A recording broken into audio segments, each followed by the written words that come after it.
Bah oui, être premier, y a que ça. Être second, ça existe pas. Fais pas chier ou je te ferai une guerre comme t'en as jamais vu. Go ahead. Quand les types de 130 kilos disent certaines choses, ceux de 60 kilos les écoutent. Make my day. Vous savez mon nom, j'ignore le vôtre. Qui êtes-vous?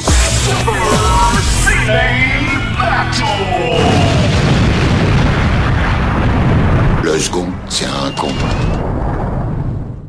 Super Ciné Battle, c'est le podcast où nous établissons le classement ultime du cinéma. On prend vos listes que vous nous adressez pour les classer du meilleur au pire afin d'obtenir la liste ultime. Aujourd'hui, c'est l'épisode 9 et en ma compagnie, évidemment, j'ai le meilleur randonneur de France, Stéphane Boulet, alias Plugin Baby. Allô papa, m'entends-tu? Où te trouves-tu? Eh ben écoute, salut Daniel, bonjour à tous, ça va très bien, je me trouve de retour dans mon QG de Savoie, après avoir exploré les glaciers des écrins en bonne compagnie. N'est-ce pas? Voilà, je prépare tout doucement la rentrée parce qu'il faut bien. Voilà, on a passé quelques jours ensemble dans la montagne. Voilà. C'était des journées difficiles, mais... Oui, on en a... Il y a eu du sang, des larmes, ouais. mais on a pensé... mais de la joie aussi. On a pensé à Cliffhanger. Oui, il y avait un côté très Cliffhanger, effectivement. Et ce qui est rigolo, c'est qu'à chaque fois on se parle et on se dit putain, mais on est en train de faire des Super Ciné Battle en marchant. On devrait enregistrer pendant qu'on marche. C'est vrai. Ça nous économiserait le temps d'enregistrement. Donc on était en fait très impatients de reprendre cette émission. Épisode 9, donc les années 90. Moi c'est toujours la même chose, je suis Daniel Andrieff, qui aime les robotiques sur Twitter. Et puis on vous remercie encore de nous suivre. On reçoit encore des listes à chaque fois qu'on publie un épisode. Bam, on a toute une nouvelle clique de listes et ça nous fait vraiment plaisir. Alors on va vous rappeler comment faire. C'est 3 films par liste, un titre si vous voulez que ça soit un peu mémorable ou drôle. Il y en a des vraiment très drôles aujourd'hui. Et vous nous envoyez ça à supercinébattle@gmail.com. Et donc merci encore. Et quand il y a des doublons, on zappe, vous inquiétez pas. Et donc on couvre la période entre 1990 et 1999. Donc sans plus attendre, on va d'abord... sans plus attendre. On va d'abord regarder notre liste. Oui. On va résumer Où est-ce qu'on en est les 5 premiers. Premier, c'est Fargo. Frère Cohen. Ouais. Deuxième, c'est Truman Show. Le Silence des agneaux. Quatrième, Sixième Sens. Et cinquième, Reservoir Dogs.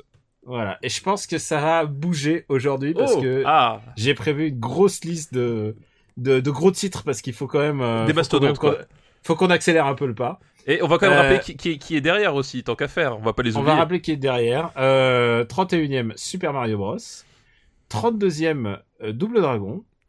33e, Godzilla. Voilà. Que des gens m'ont dit il était trop haut placé, mais pourtant c'est l'avant-dernier. Ah, Godzilla, il y a eu beaucoup d'hésitation sur ce film-là. Et 34e, Wild Wild West. Mais je pense que aujourd'hui il sera détrôné. Oh, mais alors tu annonces beaucoup de choses là, Daniel. Le programme a l'air chargé. Et alors, si tu remarques, 17e, donc au milieu de cette liste. Pile au milieu, les ailes de l'enfer. Les ailes de l'enfer. Donc on a décidé que les ailes de l'enfer, c'est un peu notre over the top. C'est un peu notre over the top des années 90. Ouais, mais je crois que là, c'est obligé, ça s'impose de lui-même, quoi. Je veux dire, il suffit de regarder les cheveux de Nicolas Cage ou le regard hébété de John Cusack. Ah putain, en plus je ressors. Alors faut que je te dise un truc. Side note, ouvrez les parenthèses. Je sors à l'instant du Thin Red Line, la ligne rouge de Terrence Malick en 4K. C'est magnifique. Et alors le regard de John Cusack à chaque fois que je le vois, je pense à Con Air. C'est horrible. Et je peux souligner un truc, c'est que Jared Leto est dans ce film et il dit juste oui. Il dit juste oui et il meurt. C'est tout ce qui lui arrive. Peut-être l'un de ses meilleurs rôles. Son meilleur rôle au cinéma, sans aucun doute. Donc après cette bonne tranche de rigolade en se moquant des cancres, on va passer à la première liste du jour. Et alors, tu sais, j'évite de faire trop les listes des copains. J'en mets une par émission, pas plus, parce qu'en fait, on peut pas traiter toutes les listes. Puis en plus, on les aime pas vraiment, nos copains. Voilà, on les subit un peu, quoi. Écoute, c'est quelqu'un que tu connais aussi qui m'a envoyé cette liste. C'est un monsieur qui s'appelle Oscar Lemaire. Ah, le fameux Oscar Lemaire. Le fameux Oscar Lemaire, qui est le monsieur chiffre de Gamecult. Bah oui, même le monsieur chiffre du jeu vidéo, j'ai l'impression, d'une manière générale. Hein. C'est vrai. Et qui a publié un bouquin d'ailleurs avec William Oduro sur les mascottes. Sur les mascottes, ce que les mascottes concurrentes de Mario. Ouais, tout à fait. Donc on les salue tous les deux. Et la liste d'Oscar est forcément liée aux chiffres. C'est les films des années 90 les mieux notés au classement IMDb. Ah bah voilà, forcément. Et alors, je te demande de ne pas te spoiler, même si je peux t'imaginer, je m'imagine que tu sais très bien de quoi on va parler. Ouais, je pense que j'en connais au moins un de tête, je suis quasiment sûr, mais. Ah mais je suis persuadé que tu les as tous vus. Donc le premier film de cette liste est un film qui est devenu très souvent dans les listes qu'on nous a envoyées. C'est Les Évadés, The Shawshank Redemption de Frank Darabont. Frank Darabont, ouais, tout à fait. Et c'est déjà fait. Alors, donc, il a 9,2 sur 10 à IMDb. Oui, mais alors, il faut savoir que, enfin, pour la petite histoire, c'est la moyenne des évadés sur IMDb, c'était une espèce de c'est un gag. Oui, une espèce de légende urbaine au début des internets, quand IMDb a commencé à être populaire. C'était genre le truc, tout le monde se demandait si un jour ou l'autre, les évadés allaient finir par tomber de son piédestal, en fait. Et en fait, oui, c'est un peu leur over the top à eux, quoi. Et en fait, ouais, et en fait, la réputation du film sur Internet a grandi avec cette espèce de classement IMDb. Enfin, c'était un truc. Enfin, c'était en tout cas au début du net, c'était vachement connu comme truc, quoi. Donc voilà, c'était pour la petite parenthèse historique sur les internets. C'est un film très important pour les États-Unis, en tout cas, parce que non seulement il est classé IMDb, il est classé au American Film Institute. C'est un film qui a été reconnu par le Sénat comme culturellement important. Tu sais, ils ont une machine, un registre du film national. C'est vraiment. Et d'ailleurs, pour la petite histoire, cette année, ce mois-ci, ils ont admis le premier album de métal de toute l'histoire au Sénat, au point de vue culturel. Ah ouais. Et c'est Master of Puppets de Metallica qui est rentré dans l'audiothèque du Sénat au mois de juillet là. Bah, j'espère que Bad et Thriller ils sont, parce que moi, j'ai pas vérifié, mais voilà. Et écoute, et donc c'est un film très compliqué à aimer pour moi. Et il faut expliquer un truc, c'est que si les Américains l'adorent, c'est que c'est un film, c'est le summum de la popularité de la VHS à l'époque. Et c'est une des VHS qui a le plus tourné dans les vidéothèques. Et c'est un film qui a été abusivement rediffusé sur le câble. Et c'est vraiment devenu leur grande vadrouille à eux, sauf que dans leur grande vadrouille, il y a quand même Morgan Freeman. Il y a quand même Morgan Freeman, ouais, et Tim Robbins. Voilà, c'est pas tout à fait le même style. Hein. Et Tim Robbins qui a fait un peu naître son jeu de mec éberlué. Ouais, exactement, oui. Qui va refaire dans tous ses films à partir de là. Oui, c'est vrai. Et donc c'est l'histoire de Tim Robbins qui est foutu en tôle. Qui pour un meurtre qu'il dit ne pas avoir commis, celui de sa femme. Et il va passer genre 30 ans de prison. Et alors, spoiler alerte, puisque le titre français c'est Les Évadés, s'appelle Les Évadés. Il finit par s'évader. Voilà. Et alors, j'ai déjà un problème rien que pour le titre. Oui, parce qu'en fait, il est tout seul à s'évader. Oui, donc pourquoi le pluriel? Parce que alors. Et le titre anglais, c'est Shawshank Redemption, donc la prison de la rédemption. La rédemption de Shawshank, qui est donc le nom de la prison où se déroule l'action. Mais justement, il n'y a pas de rédemption. il est jamais question de rédemption à aucun moment dans ce film, quoi. Et à la rigueur, celle de Morgan Freeman qui, alors il faut aussi préciser que c'est basé sur un bouquin de Stephen King. Ouais, Stephen King, ouais. C'est la grande marotte d'ailleurs de Frank Darabont d'une manière générale. Hein. Stephen King c'est un ami personnel de King. Il lui a littéralement fait un chèque de plusieurs centaines de milliers de dollars que King a pas besoin d'encaisser, mais il lui a fait confiance. Et ce film a été un flop d'ailleurs aux États-Unis à sa sortie. Mais par contre, ça lui a permis de faire d'autres adaptations de Stephen King qui sont, alors on va dire, aussi problématique. Mais on en reparlera peut-être. Alors, écoute, moi, le problème que j'ai avec celle-là, c'est déjà, il y a un problème dans le titre, dans les deux titres, que ce soit en VO ou en VF. La grande qualité de ce film, c'est que ça a propulsé Morgan Freeman au sommet du stardom, alors qu'il était pas encore, en 94. c'était pas encore le Morgan Freeman. C'était pas encore le type auquel tu pensais forcément pour faire ton vice-président des États-Unis en fait. Alors que depuis, c'est devenu le seul type qui fait le vice-président des États-Unis dans les films. Et lui, il fait vraiment il a une présence de fou. Et quand t'as un Black Wisdom Advice qui t'est donné par Morgan Freeman, tu l'écoutes, quoi. et c'est plein de bon esprit de la prison, quoi. Tu vois, c'est lui, c'est Joe la débrouille, quoi. Tu vois, et si t'as besoin d'un marteau, il va te trouver le marteau. Enfin, tu vois, exactement. Ouais, c'est le brave type. C'est le brave type à tel point que c'est un des changements par rapport au bouquin, c'est que dans le bouquin il est pas noir, il est irlandais mais il est blanc. Bon, pour moi un film qui a plus de Morgan Freeman est forcément un film plus sympathique, mais il y a un truc à préciser, c'est que Morgan Freeman se cache pas du tout lui de faire les films pour le pognon, quoi. Que ça soit ce Shawshank Redemption ou tout ça, que ça vous ait marqué, pour moi c'est la même chose. J'ai touché mon chèque de la même façon que pour le dernier film de Luc Besson avec Scarlett Johansson, tu vois. Oh putain, c'est vrai qu'il a joué dans Lucie, ce con. Eh ben ouais, c'est que Morgan Freeman, il est content de toucher son chèque et de rentrer chez lui. Bon, allez, on va parler un peu du film en lui-même. J'ai un problème avec ce film. On en a déjà un peu parlé. Ouais, on en a un petit peu parlé entre nous, ouais. Mais je voulais surtout pas trop rentrer dans les détails parce que j'ai un problème avec toutes ces prisons d'un temps ancien où il y a aucun noir. C'est la prison où le seul noir c'est Morgan Freeman et c'est supposé être quand même Ploukland. Et ça me déjà je suis un peu dérangé par cet état de fait, mais en plus c'est la victoire du mec super intelligent alors que tous les autres sont les spectateurs de cette histoire. Et si tu regardes bien, chaque scène de ce film est en fait une petite vignette de petits bons moments de la prison. Tout est un peu raffiné, oui, même le viol de Tim Robbins, il est presque raffiné puisque la caméra se détourne délicatement. Il y a un côté un peu comme dans les choristes, tu sais le côté le bon vieux temps, c'était rude, mais c'était pas si mal que ça le bon vieux temps.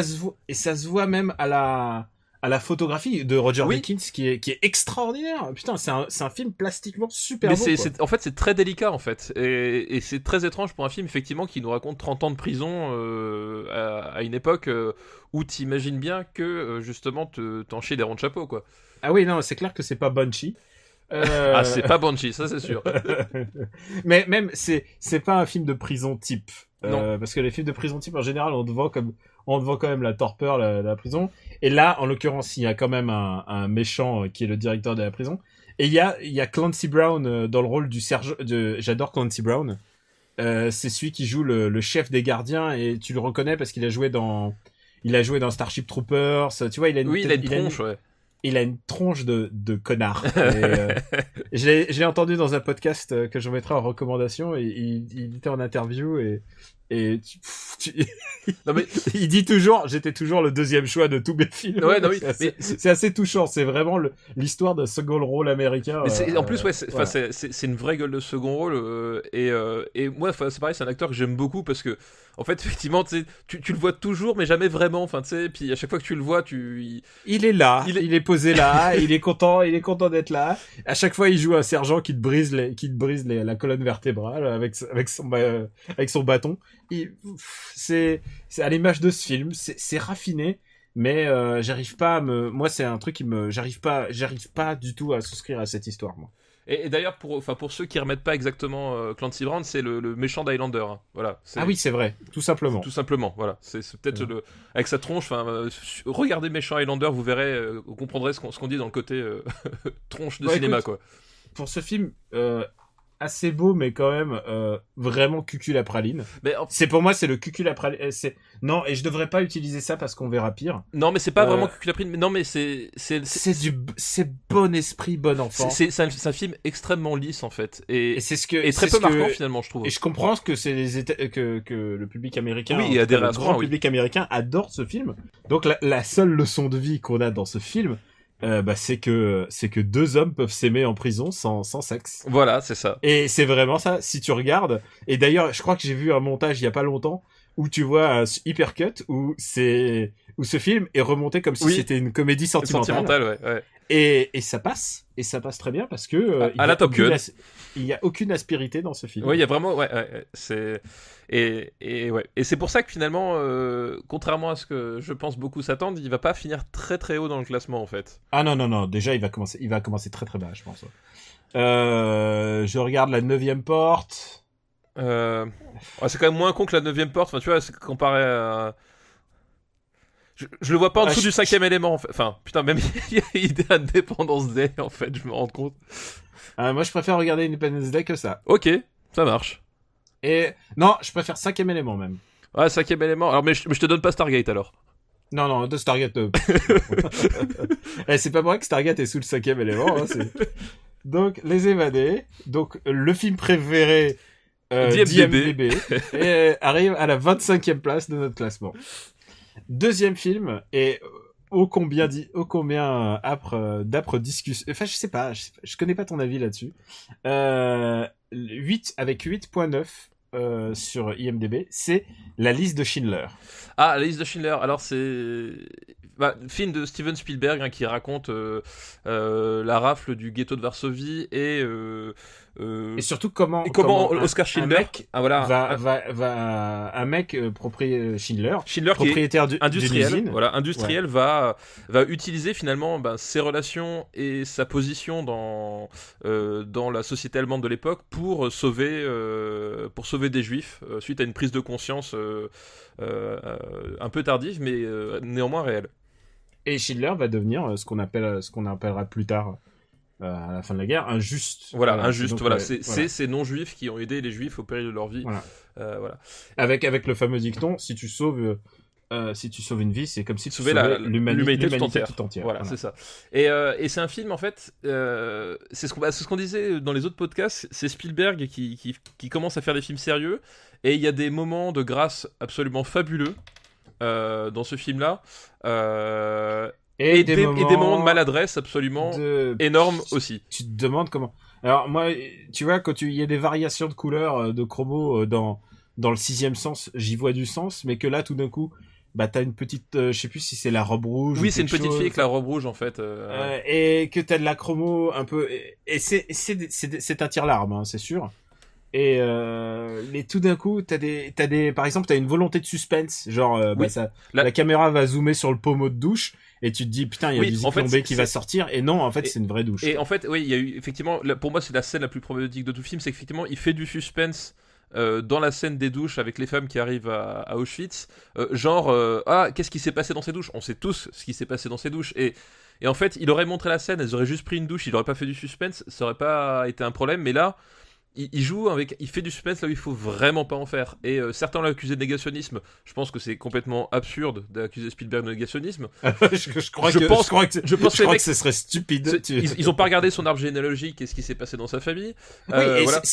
C'est de très loin son film le plus personnel depuis Fievel où il évoquait en fait en notre filet, il évoquait le récit de son grand-père. Donc c'est pas du négationnisme, mais c'est une énorme maladresse d'un Steven Spielberg qui finalement est pas encore au top en ce qui concerne le film sérieux, tu vois. C'est tout simplement ça. Et alors que c'est ça qu'il cherche. Alors que c'est ça qu'il cherche.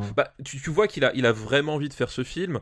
Il a vraiment des choses à dire, mais que finalement c'est pas un terrain dans lequel il était super à l'aise. Et à côté de ça, comme dit, t'as des moments absolument hallucinants. Enfin, la rafle de Varsovie en elle-même, elle est tétanisante au sens, au bon sens du terme entre guillemets, parce que tu captes toute l'horreur du truc, etc. Enfin, ça fonctionne vraiment de façon, et d'autres moments, comme on dit, où il fait juste pas ce qu'il faut, de façon pourquoi, on sait pas trop, mais et c'est dommage. Alors néanmoins, ça reste quand même un film que je recommande malgré tout. Enfin, malgré ses maladresses. Clairement, et surtout malgré ses maladresses, c'est un film qui a une dimension pédagogique presque assumée. Oui, clairement, oui. Et puis, et puis c'est un Spielberg sincère. Enfin, je veux dire, c'est pas un Spielberg en mode automatique, etc. Spielberg sincère. Pour moi, la sincérité, n'est pas une valeur en soi, mais je vois complètement ce que tu veux dire. Non, mais pour un cinéaste comme ça, c'est un film dans lequel il y met vraiment toutes ses tripes, et tu le sens. C'est-à-dire qu'à mon avis, le film, il triche pas. Enfin, il est maladroit, mais il triche pas avec ce qu'il veut faire non plus, quoi. Pour moi, l'intérêt de ce film, en fait, c'est plus ce qui signifie dans la vie de Spielberg au moment où il le fait, et dans la filmo de ce qui est sans doute un des plus grands réalisateurs du XXe siècle.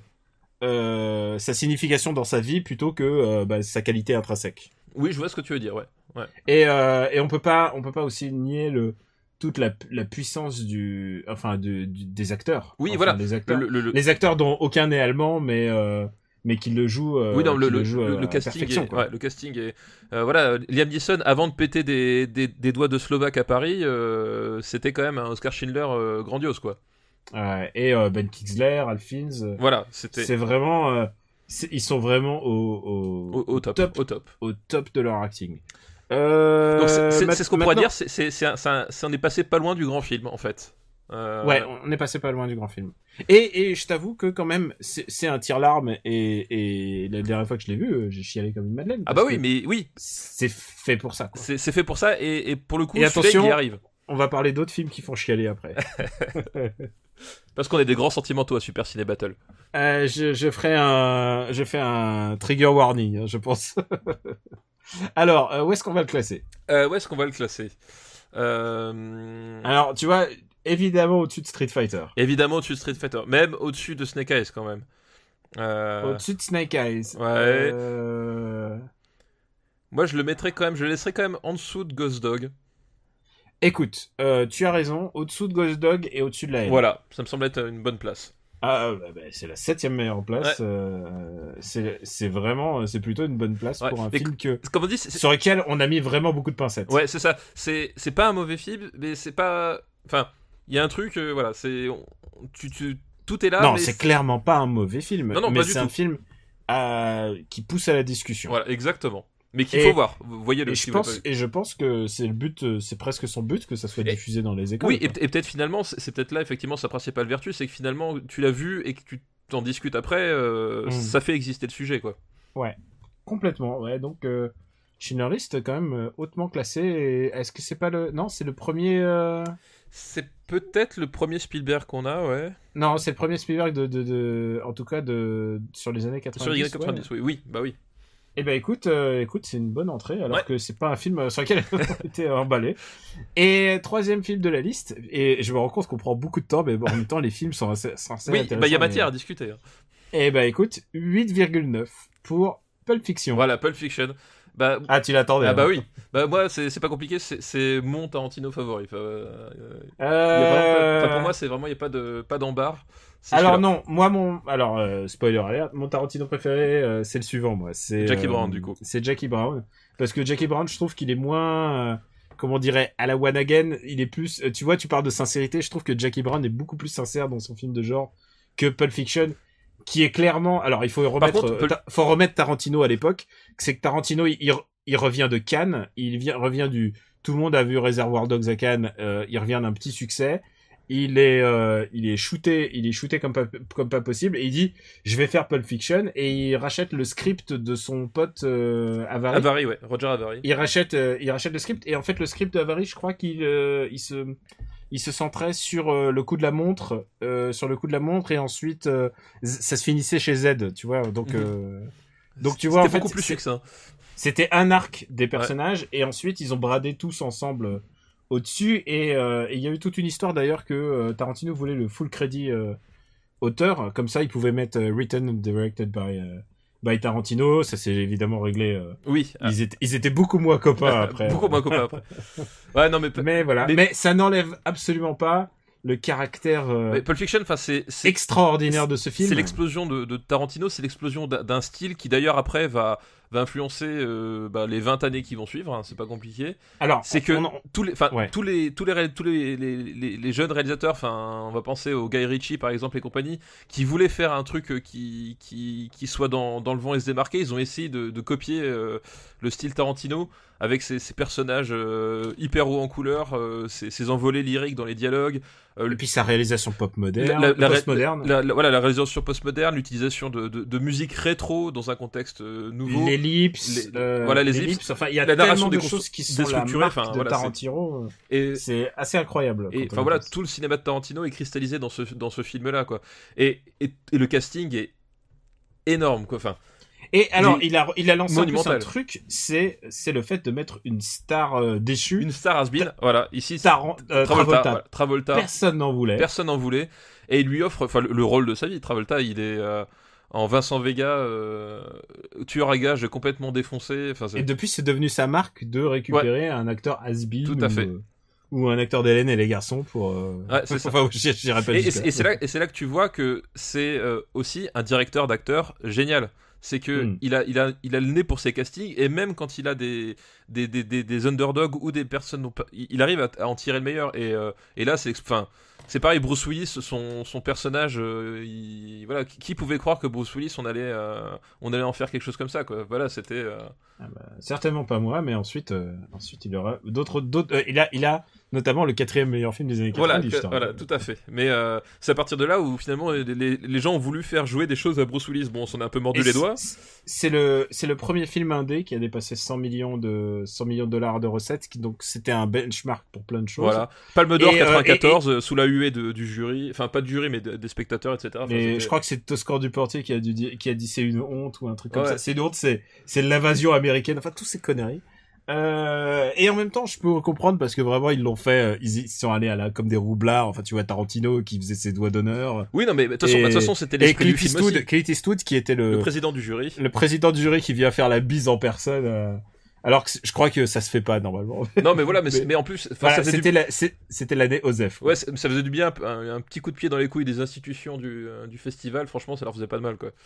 Oui, et indiscutablement, c'est un film qui a changé quelque chose. Ah mais oui, il y a eu un avant, et un après Pulp Fiction, quoi. Et ouais, non, enfin vraiment, c'est indiscutable. Et toi, tu disais pour le film indé, pour moi, le premier gros film indé qui a changé quelque chose, c'est Sexe, mensonge et vidéo. Mais c'est celui-là qui l'a fait passer dans la dimension supérieure, celle du marché, en fait. Voilà, les frères Weinstein, tout d'un coup, ils se sont dit, oh là, les Miramax, ils se sont dit, on peut faire, voilà, exactement. Et c'est ça qui est rigolo d'y penser, c'est que c'est un film produit par Disney, en fait.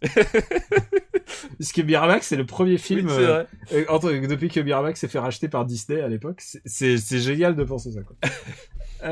Écoute, il y a pas beaucoup de surprises pour Pulp Fiction. Ouais, non, pour moi, tu sais, il va straight to the top, quoi. Est-ce que tu vas en 1 ou en 2? En 1. Il va en 1. Et je te le donne, mais n'oublie pas que Fargo n'est pas mon... Justement. n'est pas mon frère Cohen préféré. Je suis en plein mind game. Ouais, j'ai bien compris. Mais écoute, Pulp Fiction, meilleur film des années 90. Hop, premier coup de théâtre. Voilà.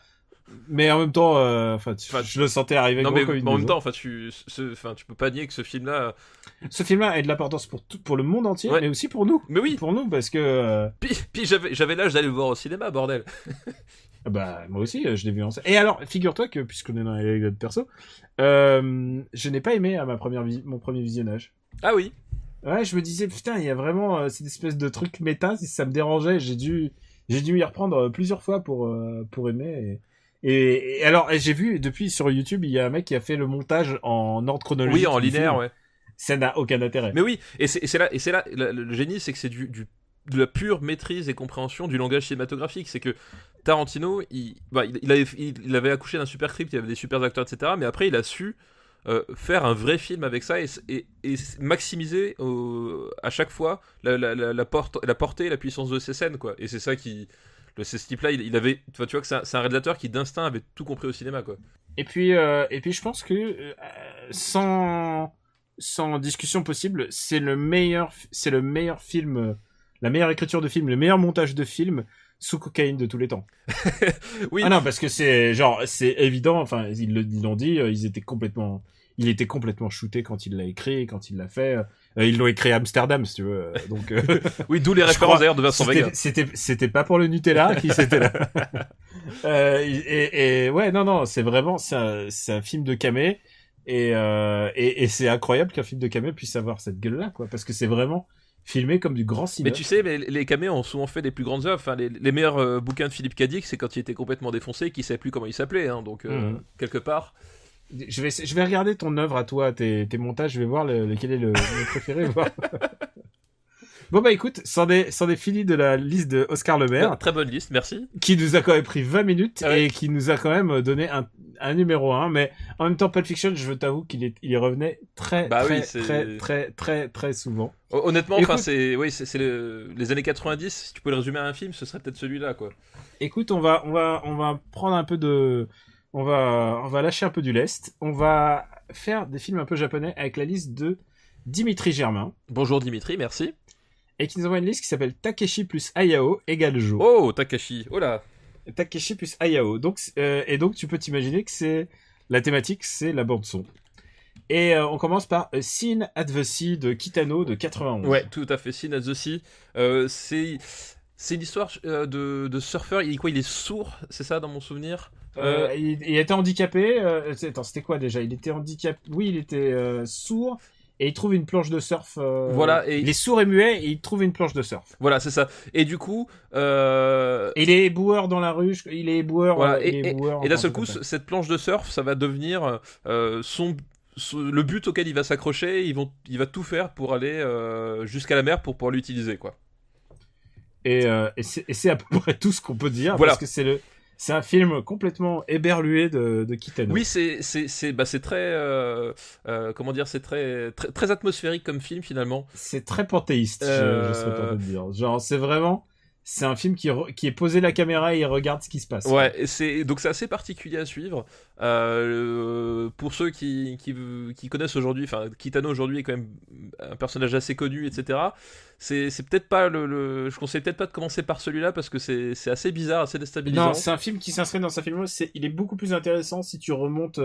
Si tu remontes le temps, si t'as vu un ou deux vraiment importants et qu'ensuite tu regardes. En fait, voilà, retombes sur c'est quand tu retombes sur ces films les plus connus ou les plus occidentaux et que t'arrives sur les moments qui te paraissaient le plus bizarres dans ces films-là et que tu commences à les assimiler, à les comprendre, tu peux passer à Scene at the Sea qui en fait c'est un film où t'as que les moments bizarres et déconcertants. C'est une copie de travail de beaucoup de choses qu'il a fait un peu plus tard. En fait. J'ai l'impression. Voilà. Même si ce film a une espèce de mélancolie et de magie comme tous ces autres films. Voilà ce que je veux dire, comme tous ces films. Hein, c'est un exercice, c'est un exercice esthétique qui mérite d'être vu, mais qui il allait pas à sec, comme on dit quand même. Ouais, et en plus c'est un film où il joue pas lui-même. D'habitude il se met en scène comme le grand Yakuza. Oui, là c'est vraiment son premier film distant de sa propre image, de son aura parce que le film d'après il fait Sonatine, quoi. Oui, tout à fait.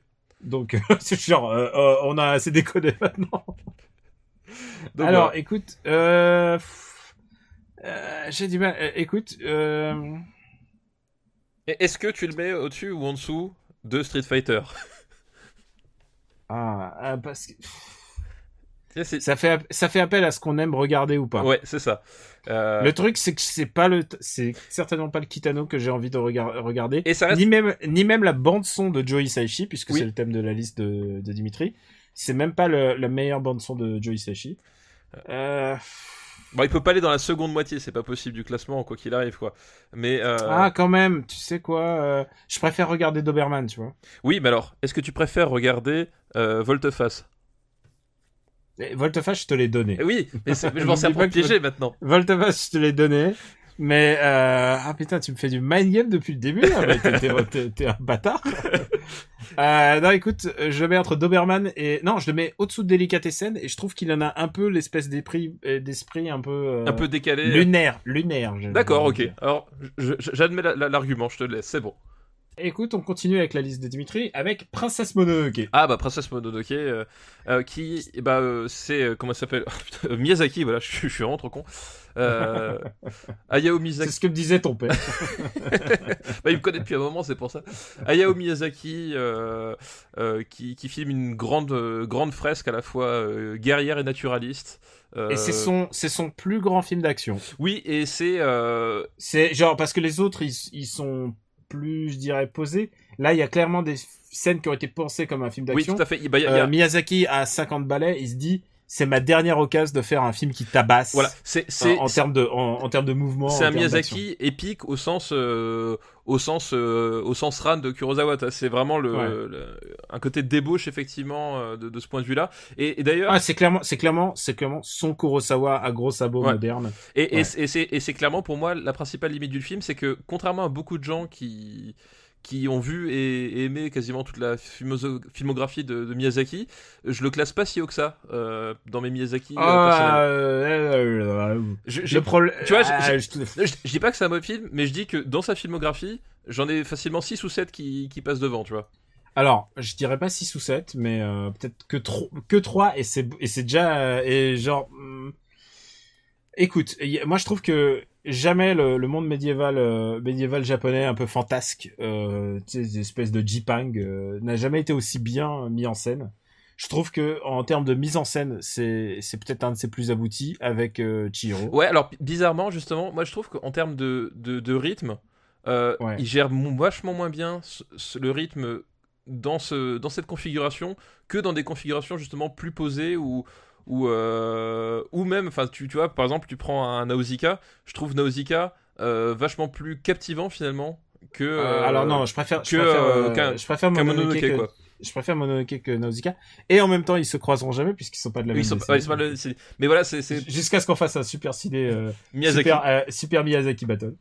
Écoute, et en même temps, ce que j'aime dans ce film, c'est que tous les personnages ont une motivation, qu'ils soient humains ou animaux, ont tous une motivation totalement légitime, et sa manière de présenter les méchants sans qu'ils soient vraiment les méchants, je trouve que c'est un des trucs les plus habiles qu'il ait jamais écrit. Je trouve que le script est vraiment genre super tenu, que tout d'un coup tu te prennes d'affection pour les espèces de cochons là, les espèces de marcassins là. Je sais plus comment ils appellent, c'est les seigneurs, je sais plus quoi. Enfin oui, je vois tout à fait. Et tu sais que je l'ai vu en salle au Japon à sa sortie, et genre je savais pas du tout, j'ai vu Miyazaki, ok j'y vais, j'avais pas vu aucun trailer, c'était à l'époque où les trailers étaient pas diffusés sur internet. Et là, je me suis pris genre une des claques de ma vie, parce que si tu vas voir ce film-là sans savoir ce qui se passe, c'est comme si tu découvres Akira à sa sortie, quoi. Tu vois, c'est en termes d'impact visuel, ce film est extraordinaire. Ah bah ça par contre oui, il a eu un grand retentissement au moment où il était sorti, quoi. Et les gens en général lui trouvent le point faible d'autres Miyazaki, c'est-à-dire que le dernier tiers, ça devient une espèce de bataille contre du dégueulis. Tout d'un coup c'est le cataclysme et tout est en train d'être détruit, et Deus Ex Machina à la fin, finalement tout n'est pas détruit. Finalement non. Oui, et en général c'est toujours du dégueulis. Si tu regardes Ponyo, c'est une espèce de Chihiro aussi, il y a une histoire. Chihiro, il y a du dégueulis, et c'est genre c'est un... sauf dans Porco Rosso et dans Cagliostro, il y a pas de dégueulis. Écoute, pour moi ça reste quand même un Miyazaki majeur. C'est peut-être pas le meilleur Miyazaki, c'est peut-être parce que en fait chacun a son petit charme par rapport au contexte de l'histoire. Tu vois, par exemple Kiki, je trouve que ce qui fait le charme de Kiki, c'est que c'est le plus quotidien. Et là, c'est pas du tout ça. Ah non, c'est pas du tout ça. Non, là, il cherche quand à Ishitaka, il tire une flèche, t'as le cœur qui palpite, quoi. Et je crois que ça a jamais été aussi bien fait sur du cellulo comme ça a été fait dans ce film-là. Du coup, il va falloir la rude tâche, c'est de noter ce film exceptionnel, mais qui nous sépare un petit peu. Bah de toute façon, moi, il va haut de toute manière. Enfin, je veux dire, non, tu vois, je veux pas, comme dit, je considère pas du tout comme un mauvais film, ni même, j'adore ce film, mais c'est juste que c'est marrant. Comparé à tout le reste de la film de Miyazaki, je sais pas, j'ai une retenue. C'est un film qui m'a moins porté, alors que bizarrement, il est peut-être censé plus me parler parce que le côté épique, parce qu'il y a de la baston. Mais tu vois, moi, finalement, ce que je préfère justement chez Miyazaki, c'est quand il traite la simplicité de certaines choses, quoi. Et c'est peut-être là où moi je trouve il est le plus puissant, parce que j'ai jamais vu, enfin pour moi c'est pour ça que Totoro est mon favori, parce que j'ai jamais vu quelqu'un traiter des trucs aussi banals de façon aussi puissante, quoi. Alors que là c'est l'inverse. Pas l'inverse, mais... Et surtout que Totoro parle de en fait autre chose que des trucs à poil. Oui, comme on l'a dit, c'est que Totoro, le sujet c'est de comprendre que tes parents vont mourir. Voilà. Et là le sujet il est beaucoup plus baroque. Oui, c'est ça exactement. Et d'ailleurs c'est la période où il va aller dans le baroque, puisque Chihiro est encore plus baroque que celui-là. Oui, voilà. Et je tiens à dire un truc, c'est que je préfère Chihiro. Oui, moi aussi. Bon, écoute, voilà. Déjà on est d'accord. Déjà on est d'accord là-dessus. Je le vois au-dessus de Strange Days et au-dessus de La Haine. Oui, voilà. Oui. Même au-dessus de la liste de Schindler, en fait. Hein. Ouais, et je le vois au-dessus de Ghost Dog, mais pas au-dessus de Reservoir Dogs. Écoute, c'est parfait, j'allais pas te dire autrement. Bah écoute, on est très d'accord, mais tu m'as mind-gamé beaucoup de trucs. Je me méfie de ton petit jeu. Je vais, à la fin de l'émission, je rappellerai ton adresse pour tous les gens qui l'ont encore mauvaise pour Empire Strike Back. Et le dernier film de cette liste, basé donc évidemment sur les bandes son de Joe Hisaishi, c'est L'été de Kikujiro. L'été de Kikujiro, eh oui. Un autre Takeshi Kitano. Écoute, et un très grand, moi. J'adore Kikujiro no Natsu. Alors, moi, je l'ai vu il y a assez longtemps, et je vais te laisser en parler, parce que j'ai un souvenir assez vague. Je sais que j'avais beaucoup aimé, mais je l'ai pas revu depuis très très longtemps, et j'ai pas envie de dire de conneries, en fait. Écoute, moi, je l'ai revu il y a pas longtemps du tout, puisqu'il est sorti en 4K cet été. Et je peux te dire que... Alors, en plus, il y a une espèce de... J'ai eu droit à une espèce de 30 secondes d'introduction par le mec qui a réalisé Drive, là. Comment il s'appelle? Vinnie Grafner? Ouais, Raphaël, et qui dit oui, alors ma mère disait toujours que j'étais quelqu'un de formidable, et donc voilà pourquoi je suis là pour vous présenter un des meilleurs films de tous les temps, L'été de Kikujiro, et donc je remercie ma mère d'avoir dit que j'étais formidable. Meilleur trivia jamais.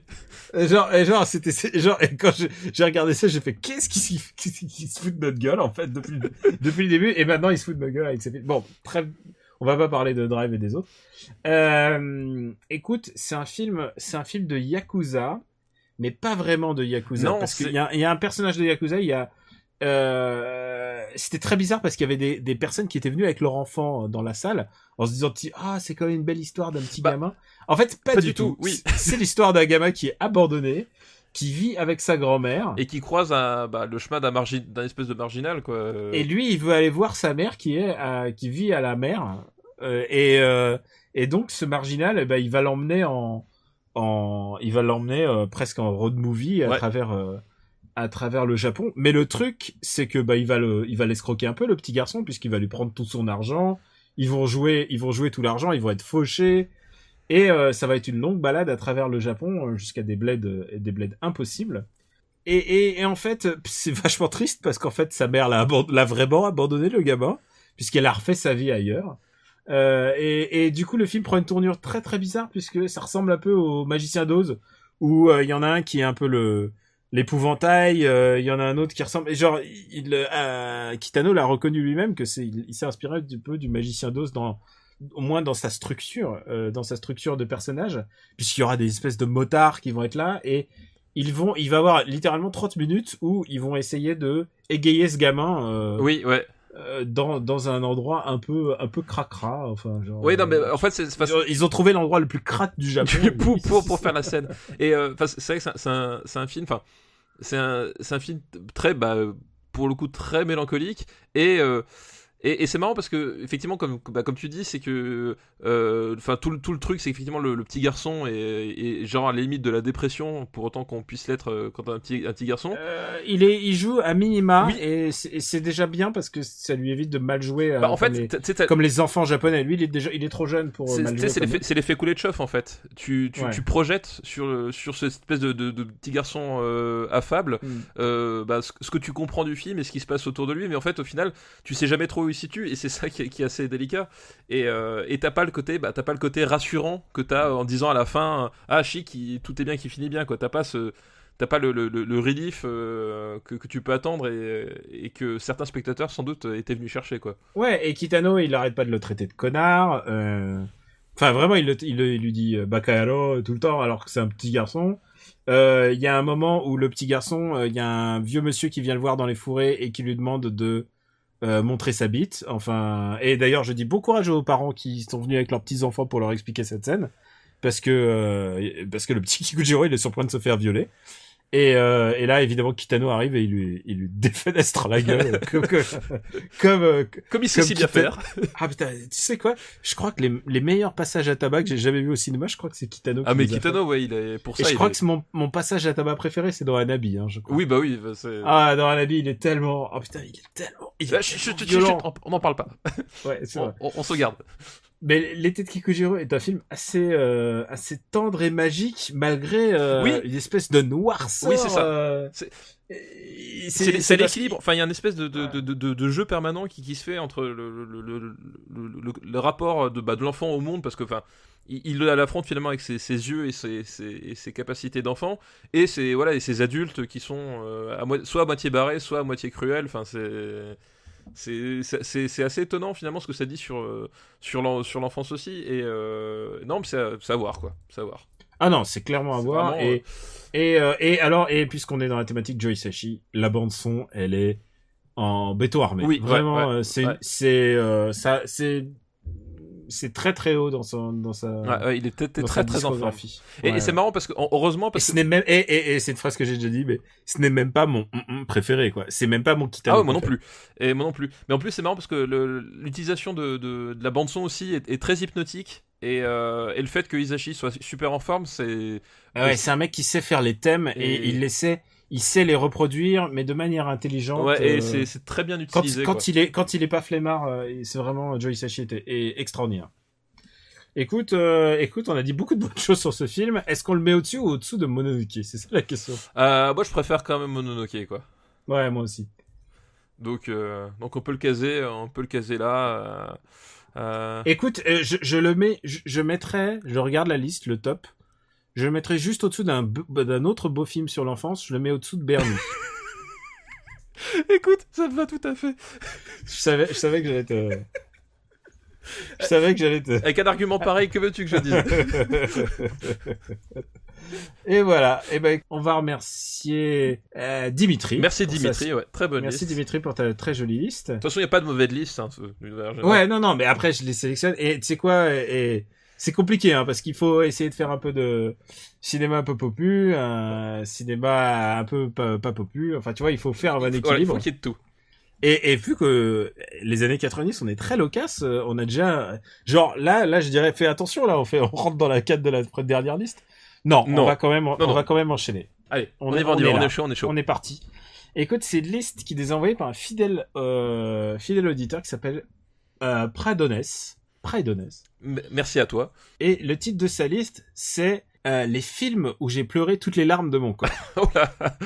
Et alors, il faut que je vous avertisse d'un truc. Il est possible que les films que vous nous soumettiez en nous disant j'ai pleuré toutes les larmes de mon corps, ou c'est le plus beau film de mon enfance et tout ça, c'est possible qu'on les snipe comme des connards. Oui, c'est possible qu'on fasse les enfoirés. Qu'on pense que c'est vraiment de la merde. Et c'est possible. Il faut que vous les sachiez. Soyez prêts.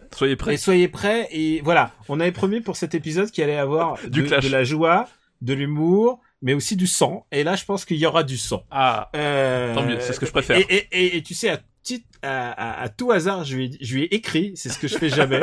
J'ai écrit pour lui dire, écoute, dans tes films, il y en a vraiment des biens. Mais il y en a on va le démolir. Et il y en a deux, on va le démolir. Oh merde. Oh le pauvre. Et, non, il m'a dit, ok, allez-y, ça me pose aucun problème. Et on le remercie. On le remercie d'être si beau joueur. Et il fallait que quelqu'un le propose ses films. Alors, maintenant, j'ai hâte de savoir ce que c'est. Écoute, il a donné un ordre, mais est-ce que tu préfères, est-ce qu'on fait du meilleur au pire? On fait du meilleur au pire, ouais, c'est bien drôle. Le premier film de sa liste, et c'est moi qui détermine quel est le meilleur, c'est Philadelphia. Ah, Philadelphia, Jonathan Demme, justement, voilà, on se demande ce qu'il est devenu. Il faut que je fasse un mea culpa. J'ai dit que Jonathan Demme n'avait rien fait. Ouais, on avait oublié.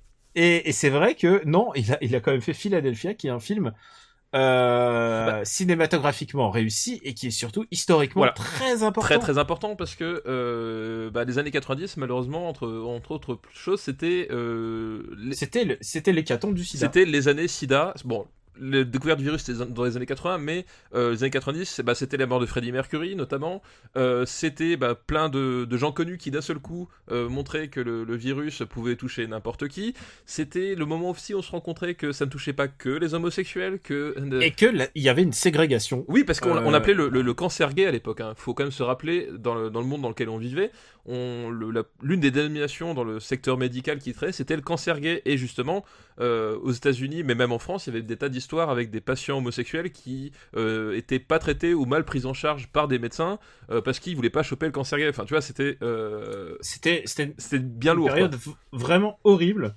Et c'est un film qui a écoute, s'il y a un moment où on peut se dire qu'un cinéma sert à quelque chose, c'est à éclairer les gens sur un sujet. Et c'est dans ce cas-là. C'est clairement un film qui a changé la société. Oui, qui a changé le regard des gens sur les séropositifs. Il y a beaucoup de gens qui se rendaient pas compte avant que Tom Hanks joue le rôle de ce malade et Denzel Washington joue le rôle de cet avocat, voilà. Et lui, et c'est ce que me disait mon ami Max, avec qui j'ai parlé de ce film, il m'a dit, t'es con, putain, faut parler de Philadelphia, Jonathan Demme, il a fait quand même d'autres trucs. Oui, c'est vrai, j'avais complètement oublié qu'il avait fait Philadelphia, alors que c'est un film que j'adore.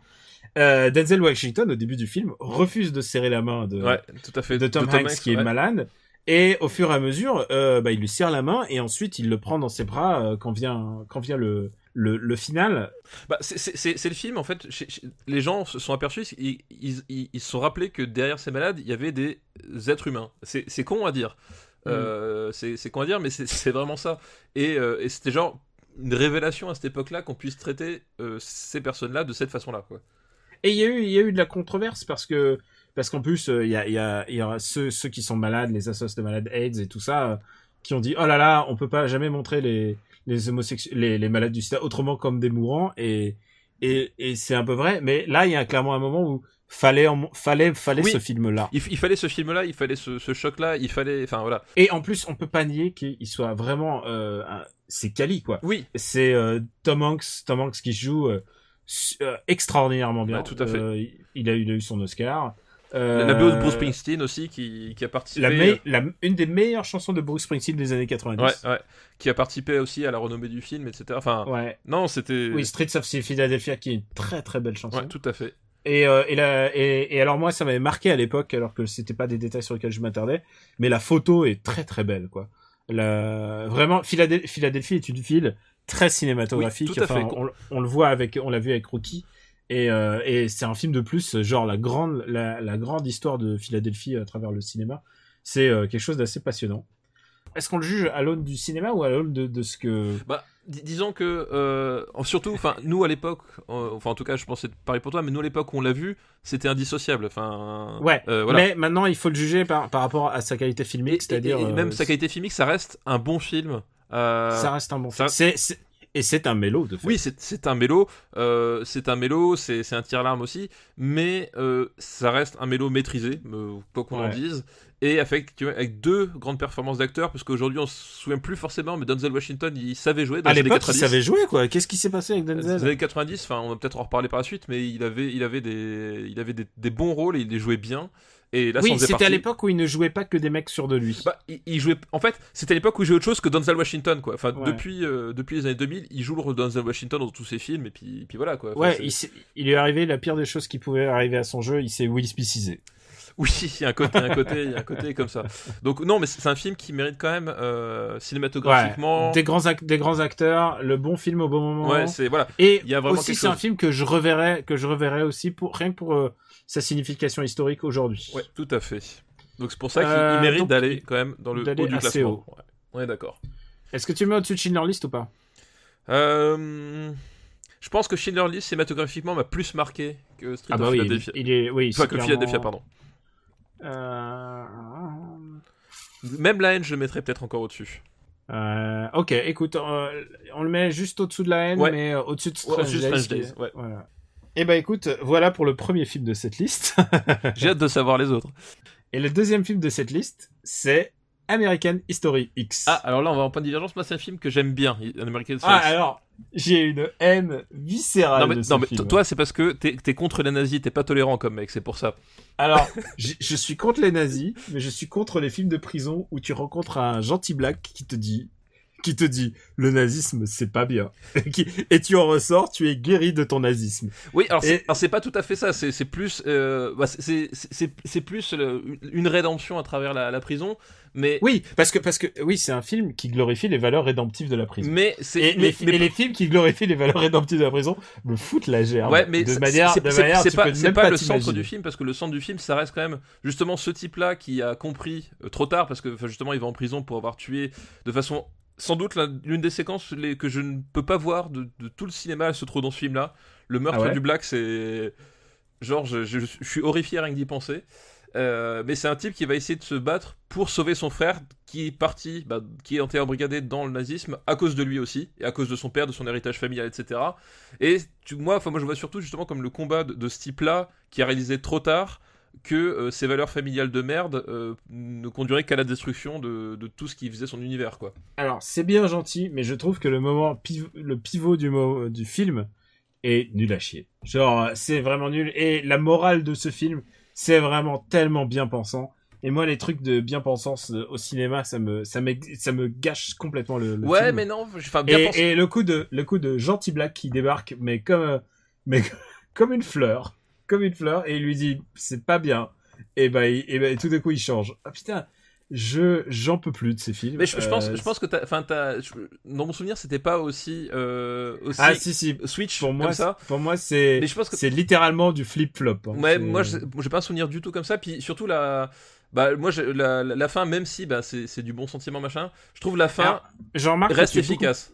Tu es beaucoup plus sensible au bon sentiment que moi, en fait. Ça dépend comment c'est fait, parce que là, c'est pareil. Ouais. Edward Norton, honnêtement, il est... en plus, c'était C'était le mec du moment. The Next Big Thing, etc. Il est vraiment aussi bien... Avant qu'il disparaisse. Avant qu'il disparaisse totalement dans le rôle de Hulk. Non, mais c'est ça, quoi. C'est genre, il a fait Hulk, et après... Tu sais que je préfère regarder son Hulk que ça, quoi. Ah non, c'est pas possible, quoi, quand même. Ah si. Et là, et pareil, Edouard Furlong qui nous manque. Moi président, ce film n'ira pas haut. Hein. Je peux pas le mettre au-dessus. Pas haut. Je peux pas le mettre au-dessus des Évadés. Où est-ce qu'on a mis les Évadés? Je sais même pas. Il est dernier tiers. Je peux Alors, pas. Honnêtement, on se fait quand même moins chier là-dedans que dans les Évadés. Non, je préfère regarder fucking Jeanne d'Arc que ça. Ah non, c'est pas possible. Impossible. Mais je sais même pas où est-ce qu'il est. Attends, je les ai perdus. Non. Alors, à ce moment-là... Je préfère regarder Mortal Kombat, même. Mec. Non, mais c'est juste que t'es pas tolérant envers les nazis, et ça, Daniel, c'est un défaut. Oui. Mais sinon, moi, je t'accorde un packaging avec les Évadés, mais impossible de descendre plus bas, quoi. Parce que, à mon avis, c'est vraiment une lecture. En fait, tu t'es arc-bouté sur un point de pivot, et t'as oublié le reste du film qui... Mais je suis comme ça, mec. Moi, quand il y a un truc qui me sort par les yeux...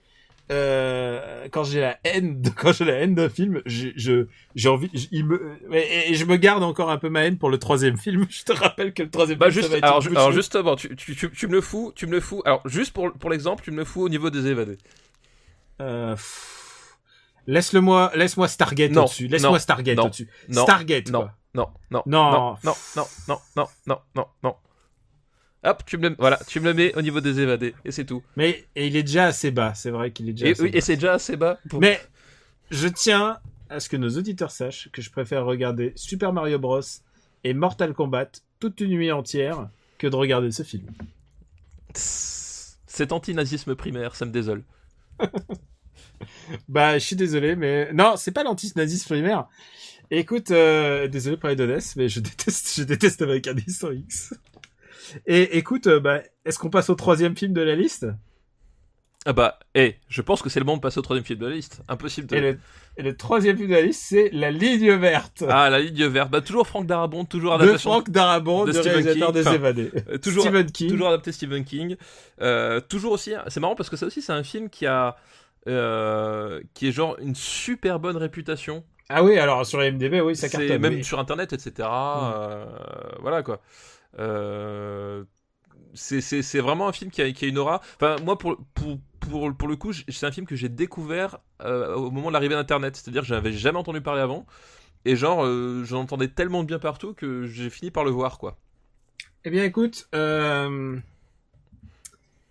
je pense que c'est de toutes les listes qu'on a reçues, c'est le film que j'aime le moins. Je voue une haine à ce film au plus haut point. Sa bondieuserie m'exècre. Son bon sentiment me fait vomir. Je déteste ce film. Et je vais résumer en 2 mots ce qui se passe. C'est l'histoire d'un gardien de prison joué par Tom Hanks, toujours dans les bons coups. Il joue très bien. Tom Hanks, les années 90, c'était le petit fiancé de l'Amérique, entre guillemets. Tom Hanks, c'était Tom Hanks, c'était le Matt Damon de l'époque. Oui, ouais, c'était ça. Ouais. Avec les Oscars en plus, quand même, parce qu'il a quand même eu plus d'Oscars que Matt Damon. Ouais, en plus, ouais, il a vraiment la reconnaissance, etc. Puis après, il a fait du Dan Brown, etc. Enfin bref. Écoutez, il faut bien manger. Faut payer ses impôts. Et il est gardien de prison sur le death row, sur le couloir de la mort. Le couloir de la mort de la chaise électrique. Et dans une prison en Louisiane, où je dois préciser, il n'y a qu'un seul noir en prison. Et alors ça, encore une fois, l'espèce de blanchissement de... Mais c'est un noir. Et on est dans les années 30. Mais c'est Jésus. Voilà. Et ce noir, c'est Jésus, puisqu'il a des pouvoirs, puisqu'il peut guérir les gens. Et d'ailleurs, il guérit à un moment une petite souris. C'est à ce niveau de connerie, je te jure. Et alors, pour être sûr que ça soit évident que ce soit Jésus, il s'appelle John Coffey, dont les initiales sont JC. Voilà. Genre, c'est de bêtise. Et il est joué par Michael Clark Duncan, qui est un gros noir, mais en plus, ils essaient de le faire encore plus grand qu'il n'est. Donc, tu sais, il joue un peu comme... En plus, il joue le bonnet, enfin, il y a un... Ouais, il joue comme il joue ça un peu comme Jean Dujardin, qui joue le petit, tu vois. Genre, ouais, ils ont tous joué à genoux, et lui, il a joué en haut. Ouais, c'est nul. Chaque scène ne fonctionne pas. Encore une fois, c'est un film de prison, comme Les Évadés, c'est-à-dire, c'est des petites scènes de vie. Ah, il a sauvé la petite souris et tout ça. Et alors, tous les méchants sont punis. Tous les méchants sont punis, évidemment. Il y a évidemment le gentil noir est exécuté à la fin en disant non, ce n'est pas grave, je te pardonne, mais il arrive à passer un peu de son pouvoir voilà, tout à fait, à Tom Hanks. Ouais. Et c'est d'une connerie, putain, mais ce film, c'est Mimi Mati en prison en Louisiane, repensé par des whites, c'est par des petits blancos, c'est nul à chier.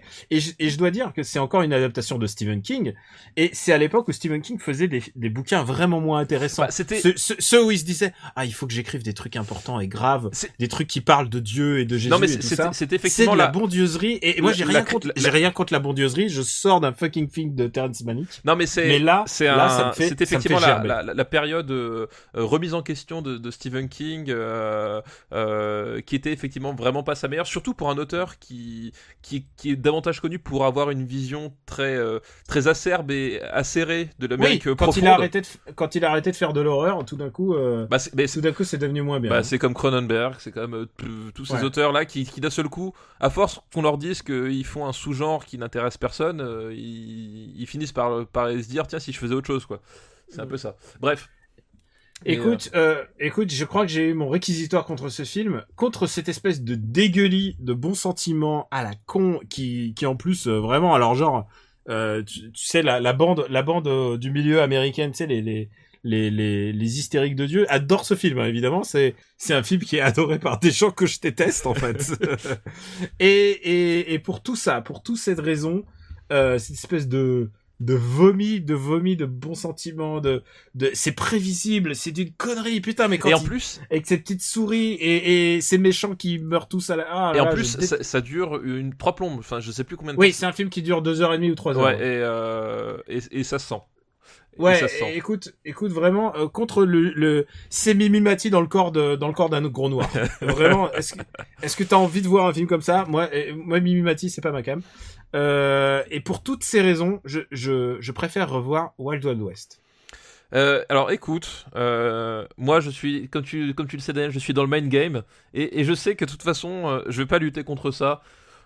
C'est surtout que tu t'en fous. C'est surtout, honnêtement, voilà. C'est un film, honnêtement, je pense que t'es une nouvelle fois assez injuste avec lui, mais contrairement à American History X, je m'en fous. Injuste? Ou est-ce que tu le verrais à une meilleure place? Ah non, mais je trouve que c'est quand même moins de conneries qu'un Batman Forever ou Jeanne d'Arc. Attends, je préfère regarder Batman Forever en boucle que de voir 1 minute de la ligne verte. Non, mais en même temps, c'est pas un film que je m'amuserais à défendre plus que ça non plus, et je vois que ça te tient à cœur de le mettre tout à la fin. Oui, voilà, écoute. Donc, aujourd'hui, on a choisi le meilleur, mais on a choisi aussi le pire.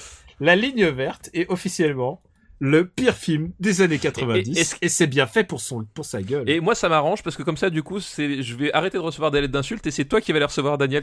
Ah, mais j'assume complètement. Mais alors, et on a prévenu, hein, s'il y a des gens que ça fait pleurer, écoute, moi, j'ai rien contre les gens qui pleurent devant Mimi Mati, mais ce film me fait vomir. Et en plus, cette espèce d'idée que la prison est rédemptrice, ah là là, mais c'est du débilité, je hais ça. Voilà, est-ce qu'on a senti assez mon dégoût ou pas? Ah, je suis pas sûr. Putain, tu sais quoi? Je crois qu'on a fait que 4 listes. Allez, on va encore en faire une peut-être. Bien sûr qu'il faut encore faire une, on va pas s'arrêter là, attends, t'es fou. Ah bah ouais, parce que là... Surtout on peut pas finir comme ça. Alors d'abord, il y en a une autre. Alors écoute, faut que je t'avoue un truc. Mon ami Dido, qui a participé à la toute première liste. Oui, tout à fait, tout premier épisode. Je me rappelle. Tout premier épisode, m'a envoyé une liste qui s'appelle Les bonnes adaptations de Stephen King. Et elle l'a mis dedans? Elle a mis Les Évadés, La Ligne Verte. Oh putain. Et alors, je remercie Dido pour sa liste. Et elle a mis un autre film on va le traiter au singulier. Et là, je suis un peu d'accord, puisque c'est Misery. Ah, Misery. Ah oui, non, Misery, rien à voir. Très grand film. Et Misery est génial. Misery est vraiment génial. Alors l'histoire, c'est un écrivain, forcément c'est du Stephen King, un écrivain qui a un accident de voiture par un soir de blizzard. Et il est sauvé, écrivain joué par James Caan, donc forcément déjà le film il part bien, parce que James Caan c'est plus ou moins un dieu, tu vois. Et ouais, c'est clair. voilà, et il est sauvé du froid et de la mort, parce qu'en fait ses proches sont pas au courant qu'il est parti, etc. Enfin voilà. Par une nana qui se trouve être une fan de ce qu'il écrit, mais une fan qui, comment dire, a un rapport assez particulier. Détraqué. En fait, elle lui reproche d'avoir tué son personnage favori parce qu'il voulait passer à autre chose. Tu vois, les crises existentielles de Stephen King, on est en plein dedans. Et du coup, elle veut le forcer à réécrire un nouveau volume pour faire renaître ce personnage qu'elle adore tant. Et au début, il fait ouais, non. Et puis alors, ça va la fâcher. Ça va la fâcher beaucoup. Et plus jamais tu vas regarder une descente de lit de la même façon après ce film. Ouais, elle va le torturer et c'est horrible et ils vont vraiment se battre. Ah bah oui, c'est une bagarre qui en fait c'est pas ce qui est génial, c'est que c'est une bagarre qui est à la fois psychologique mais à la fois physique. Enfin il y a vraiment les deux et la tension est énorme des deux côtés. Et James Caan et Kathy Bates qui jouent le tortionnaire, ils sont géniaux tous les deux. Ouais, et elle est vraiment flippante. Elle est vraiment flippante et James Caan, enfin voilà, le duo marche vraiment du tonnerre et ouais, super film quoi. Enfin et c'est un film qui est porté plus par ses comédiens que par le réalisateur, c'est Rob Reiner. Rob Reiner, c'est pas un très grand réalisateur, mais il a eu ses grands moments. Il a eu ses grands moments. Harry rencontre Sally. Mais voilà, disons qu'effectivement c'est pas un truc que tu vas voir dans l'école de cinéma pour la réalisation, mais il arrive quand même à souligner l'efficacité à rendre les scènes, à souligner, pardon, pas l'efficacité mais la tension, etc. Enfin, il arrive à rendre justice quand à ce qui se passe. Quand Kathy Bates elle est en contre-plongée, c'est clairement elle devient 3000 fois plus flippante. Voilà, et il tient son film comme il faut, et ouais, et c'est un film que j'aime beaucoup quoi, Misery. Ouais, j'adore Misery aussi. Où est-ce qu'on va le mettre? Je pense que c'est un film en termes d'envergure qui me fait un peu penser à Doberman, mais je le mets au-dessus de Face Off et compagnie. Ah bah oui, non, bien sûr, ça n'a rien à voir. Enfin, moi, tu vois, je le mettrais peut-être juste sous Dark City. Je le mettrais même au-dessus. Même au-dessus? Ah bah écoute, ça... Hein. Genre vraiment, j'adore ce film en fait. Je pourrais le reprendre... Bon, écoute, Dark City. Alors, entre Snake Eyes et Dark City. Entre Snake Eyes et Dark City. Alors, parfait. Ça marche. Voilà. On remercie Dido pour sa liste. Je sais pas si tu seras invité à la maison après. Hein. Surtout qu'on a déjeuné ensemble tout à l'heure. T'as pas osé lui dire. On évitera de reparler de ça, mais attends. Maintenant, c'est ton tour de te faire tuer. Oh là. On remercie Prideoness pour sa liste. Prideoness. Désolé pour avoir détruit. Bisous. Bisous. Et Nothing voilà. Personnel. Non, et surtout un truc, c'est méfiez-vous, si c'est vraiment un tire-larme, il y a des tire-larmes qui fonctionnent sur nous, et il y en a d'autres. Il y a d'autres moins. Ah, faut que je te dise, j'en ai reçu une liste, c'est un mec qui a mis que des films qu'on a mentionnés, qu'on aimerait bien parler. Oh! Ah. Et genre, je me le garde pour l'émission suivante, je pense. Allez. Écoute, la nouvelle liste qu'on a nous est envoyée par Erwan Papopu. Merci, Erwan. Et cette liste est géniale, elle s'appelle Les VHS offertes chez Quick pour l'achat d'un menu Quick and Toast en 1994. Ah, et il a joué une preuve en pièces jointes avec la scène qui lui reste. Ce qui est une bonne idée, Oui, effectivement. Et le premier film de cette liste, accroche-toi, est Hook. Oh putain. Alors Hook, mais quel film de merde. Je sais pas comment le dire autrement. Alors écoute, je vais me faire tuer si je te laisse dire ça. Ah non, mais c'est Hook. Pour plein de gens, c'est un film culte. Ah mais c'est abominable. Enfin, l'histoire, c'est Peter Pan qui a vieilli et qui se voit obligé de retourner au pays imaginaire. Mais c'est Spielberg dans ce qu'il y a de pire quoi. C'est genre je pense que c'est le pire film de Spielberg avec Indiana Jones 4. C'est Déjà la photo est abominable. C'était l'époque où il ressortait. On dirait du carton-pâte. Ouais, c'était l'époque où il filmait comme dans les sitcoms, avec un espèce d'éclairage complètement excessif, aucune profondeur de champ. Pourtant, c'est Dean Cundey. Ouais, mais je pense que c'est. Enfin, c'est tu sais, le mec qui a fait la photo de The Thing. Oui, tout à fait. Mais je pense que ils ont essayé de le faire à la année 90, quoi. Et c'est horriblement mal vu. Enfin, déjà à l'époque, je trouvais salé, mais là, c'est horrible. Tout le monde, enfin Robin Williams, il est insupportable. Moi, c'est Julia Roberts que j'ai envie d'écraser. Julia Roberts a envie de l'éclater, en fait clochette. Dustin Hoffman, c'est pareil. Enfin, et les enfants, putain, les enfants perdus, mais genre, foutez-les dans un camp, quoi. C'est pas possible, quoi. Comme tes enfants pendant l'été. c'est pas gentil. Le truc, c'est que j'ai l'impression que tous ces mecs ont joué dans ce film en se disant.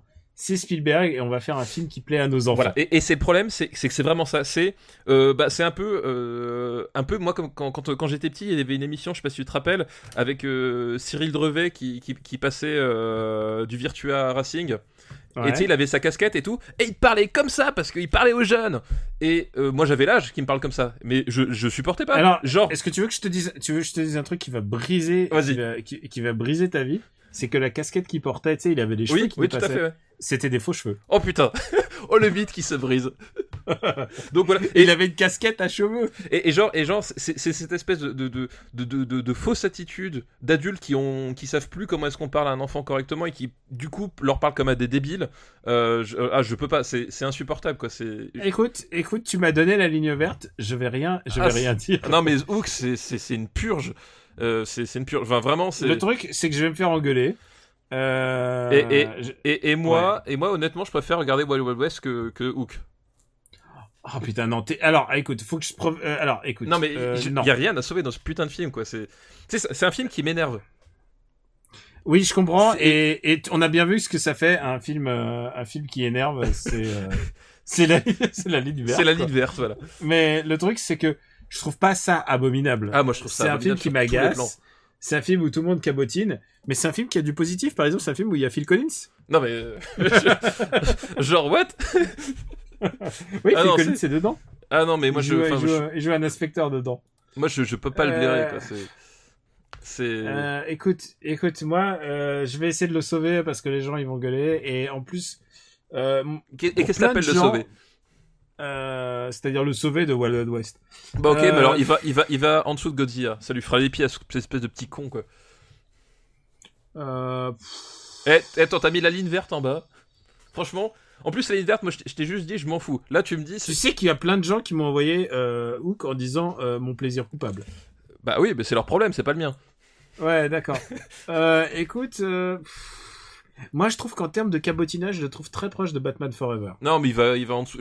Honnêtement, je préfère même regarder Batman Forever, quoi. Je préfère. Putain, il y a Jeanne d'Arc, mais alors, ok, je le fous entre Batman Forever et Jeanne d'Arc parce que Jeanne d'Arc, c'est vraiment horrible, quoi. Et en plus, il y a Dustin Hoffman. C'est un peu la filmo de Dustin Hoffman des années 90. Mais Dustin Hoffman, quoi. J'ai tellement d'amour pour cet acteur, mais c'est. Eh bien, écoute, quelle purge, quoi. Hook officiellement entre au dernier tiers et c'est clairement un dernier tiers de la filmo de ah ouais non mais c'est entre Batman Forever et Jeanne d'Arc. Ouais, c'est horrible, quoi. J'espère que tu es content de ce que tu as fait. Tu as brisé des rêves. Je n'y suis pour rien, je ne suis que le messager. Oui, bien sûr. Ce qu'il faut dire, parce que là clairement, il y aura des gens qui vont dire, mon film, et tout ça, machin. Nous, on n'y est pour rien. C'est ça. Ça s'impose à nous, c'est comme ça. On véhicule, on est juste les véhicules de la vérité. Voilà, c'est Don't Shoot the Messenger. Eh bien, écoute, le deuxième film de la liste des VHS offerts par Quick pour les Quick and Toast est Les Visiteurs. Ah bah c'est vachement mieux que Hook, Les Visiteurs. Je suis désolé. Voilà, il faut le dire. Je sais pas si un jour quelqu'un a dit la phrase Les Visiteurs, c'est vachement mieux que Hook. Bah non, mais c'est vrai.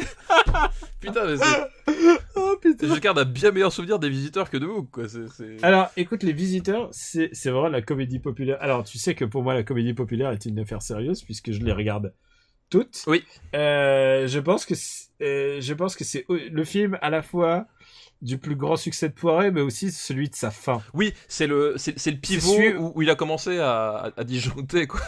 Il a commencé à monter sous coke et quand il a les Visiteurs 2 où il essaye de et ensuite il y a eu les Anges Gardiens. Ouais, les Anges Gardiens qui est irregardable. Abominable. Je pense il faut le montrer dans les écoles de ciné pour montrer ce que c'est qu'un film horrible. Ouais. Et je pense que on a eu les Anges Gardiens dans la liste. Je pense que Anges Gardiens va être très très bon. Ouais, je pense aussi. Mais ouais. Non mais les Visiteurs, le truc c'est que les acteurs le portent pas mal. Non, il y a des Valérie Lemercier est vraiment super. Ouais, il y a des chouettes passages en fait dans les Visiteurs malgré tout. Bon, effectivement, il tient pas forcément le poids des années. Enfin, c'est pas une très grande comédie, etc. Enfin, c'est malheureusement, ouais, c'est ça le truc, c'est que c'est qu'il il tient. Ouais, il supporte moins l'épreuve du temps. Il supporte pas trop l'épreuve du temps et c'est un film de son époque, on va dire. Mais oui, genre les blagues avec le blague qui se fait courser et fait un sarrasin. Oui. Et aujourd'hui, je sais pas pourquoi ça passerait moins bien. Et c'est pas une histoire de comment dirais-je, de politiquement correct. C'est juste qu'on ferait la blague mieux.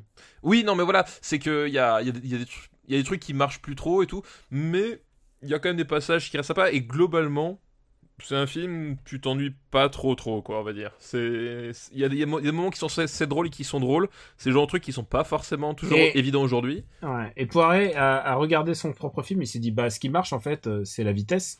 Et c'est pour ça que tous ces films suivants, ils ont été montés montés n'importe comment, etc. À la hachette, quoi. Donc ouais, pas grand chose à dire de plus sur les Visiteurs. Petite comédie plutôt correcte, mais bon, sans plus. Quoi. Pour plein de gens, ça a marqué son temps parce qu'il y a eu la musique des rats. C'était, tu sais, genre les mecs à l'école, ils disaient ok. Mais tu vois, par rapport à certains films du Splendide dans les années 70 ou 80, c'est quand même vachement moins bien écrit. Du coup, ça tient quand même vachement moins bien les années, quoi, aussi. Ah, ça oui, c'est sûr que les autres films, oui, alors que les. Tu vois, Jacouille la fripouille, etc. C'était lourdingo déjà à l'époque. C'était déjà lourdingo là. Bon, mais après, ouais, comme tu dis, il y a le Mercier qui sauve le truc. Il y a 2-3 passages qui sont marrants. Voilà, sans plus. D'ailleurs, le moment où le Mercier était plus dedans, c'était fini. Ah oui, c'est clair. C'était qui d'ailleurs qui a remplacé le Mercier, qui essayait de faire du Le Mercier, c'était catastrophique. C'était Muriel Robin. Oui, putain. C'était ça. La pauvre, c'était vraiment ingrat. Ah oui, non, mais en plus, je pense même pas que c'est ta faute. On lui a dit, bon, tu nous refais du Le Mercier, sauf que Je suis pas sûr que la direction d'acteur de Jean-Marie Poiret aille jusque-là, aille jusqu'à donner des indications. D'ailleurs, mais ce qui est génial, c'est que grâce à ça, Jean Reno passe pour un bon acteur. Genre, c'est peut-être un des meilleurs rôles en tant qu'acteur de Jean Reno. Oui, c'est peut-être ça, c'est sa période faste entre guillemets du point de vue de l'acting, quoi. Non, son acting, genre, c'est pas le problème du film. Oui, non, c'est ça, exactement. Oui, c'est pas amène-moi le petit français, amène-moi Jacques Mayol. Ouais, et c'est à l'époque où Clavier n'était pas encore une espèce d'acteur. En fait, c'est un bon acteur en fait, c'est ça le pire. Clavier, en fait, c'est le début de son cabotinage extrême, c'est-à-dire c'est le début du je fais du Christian Clavier comme ça.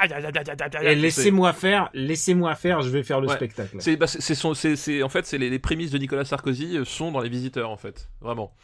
Et tu sais que comme moi je m'intéresse à la comédie française, tous ces films expliquent un peu cette espèce de mec de droite. Il peut plus jouer que le mec de droite un peu dégueulasse.